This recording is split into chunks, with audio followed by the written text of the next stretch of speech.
என் இனிய தமிழ் மக்களே, இந்த வார்த்தைகள் கரகரப்பான குரலில் தமிழக திரையுலகில் அந்த காலத்தில் ஒலிக்கும் பொழுது எல்லோருடைய மனதிலும் மகிழ்ச்சி பொங்கி வரும்.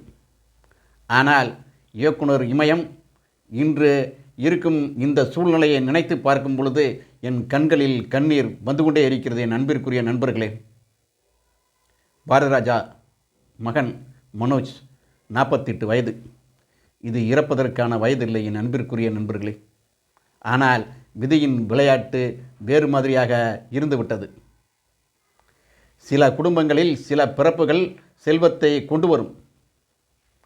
அந்த பையனோ பொண்ணோ பிறந்த பிறகு அந்த குடும்பம் பல வீடுகள் வாங்கும், பணமாக குளிக்கும். அவங்க வீட்டில் அந்த செல்வத்தை அனுபவிக்க பிறந்தவன் இவன்தான் என்று எல்லோரும் சொல்லுவார்கள். அப்படி பணம் கொட்டும்.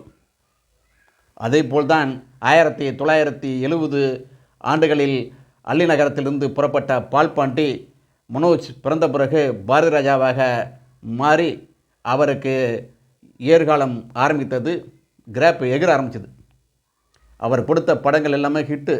16 வயதில் ஹிட்டு, கிழக்கப்போகும் ரயில் ஹிட்டு, புதிய வார்ப்புகள் ஹிட்டு, சிவப்பு ரோஜாக்கள் ஹிட்டு, எல்லாம் ஹிட்டு. எல்லாம் அந்த பையன் பிறந்ததுனால. அதுதான் பூர்வ ஜென்ம கணக்கு என்று சொல்வார்கள். அப்பேற்பட்ட தன்னுடைய பயனை இழந்து துடிக்கும் பாரதிராஜாவின் துடிப்பு நமக்கு தெரிகிறது என் அன்பிற்குரிய நண்பர்களே. விதியின் கொடும் சக்கரங்கள் மனுநீதி சோழனின் தேர் போல கன்றை நசுக்கி போட்டிருக்கின்ற தருணம் இது.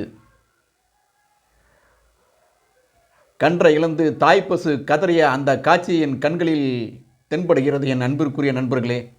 அந்த தாய்ப்பசுவை போல கதறிக்கொண்டிருக்கும் எங்கள் இயக்குனர் பாரதிராஜாவை நினைத்தால் எனக்கு என்ன பேசுவது என்றே தெரியவில்லை என் அன்பிற்குரிய நண்பர்களே.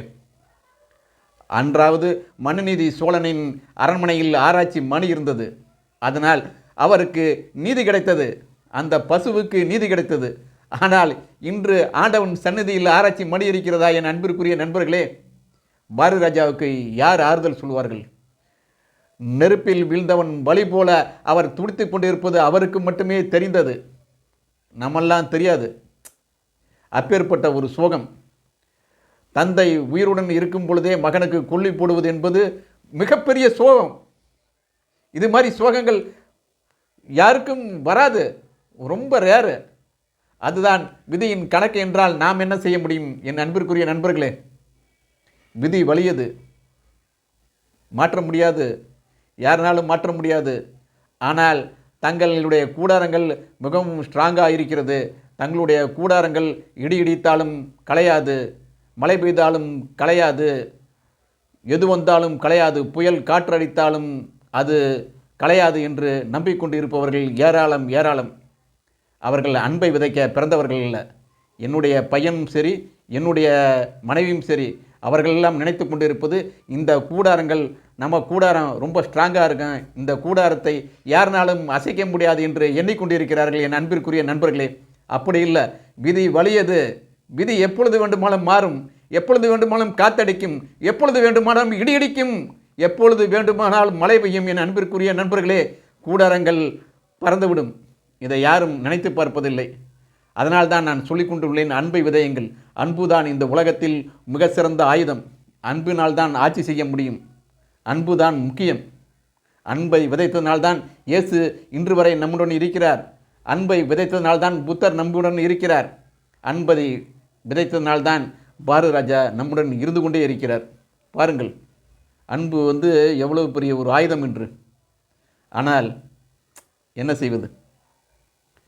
அதாவது மனோஜ் பிறந்தப்புறம் பாரதிராஜாவுக்கு எங்கேயோ போனார். மனோஜ் கிரியேஷன்ஸ் ஆரம்பித்தார். அதில் ஒரு சின்ன பையன் ஓடி வருவாப்பில். தமிழ்நாடு பூரா சொல்லிச்சு, ஐயோ பாரதிராஜா பையன் வரான், பாரதிராஜா பையன் பாருங்கள், பாரதிராஜா பையன் பாருங்கன்ட்டு. நான் அந்த காலத்தில் சொல்லியிருக்கேன். எல்லோரும் மகிழ்ச்சியாக இருந்தோம், பாரதிராஜா பையன் வந்துட்டாப்புல அப்படின்ட்டு. அவரெல்லாம் பெரிய ஆளாக வருவார் அப்படின்னு சொல்லிட்டு தமிழகமே எதிர்பார்த்து பையன்தான் மனோஜ்.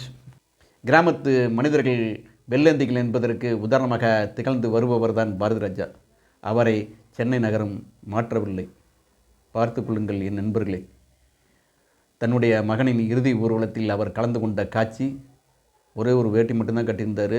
வெறும் உடம்போடு அவர் நடந்து சென்ற காட்சி நடக்க முடியாமல் நடந்து சென்ற காட்சி எல்லோர் கண்களிலும் கண்ணீரை வரவழைத்து விட்டது. என்ன செய்வது? தந்தை மகனுக்கு கொல்லி போடுவது ரொம்ப அது மனசெல்லாம் அப்படியே பிசைஞ்சிடும். இது போன்ற சோகம்லாம் நம்மளால தாங்க முடியாதப்பா. புத்திர சோகம் ரொம்ப பெரிய சோகம்.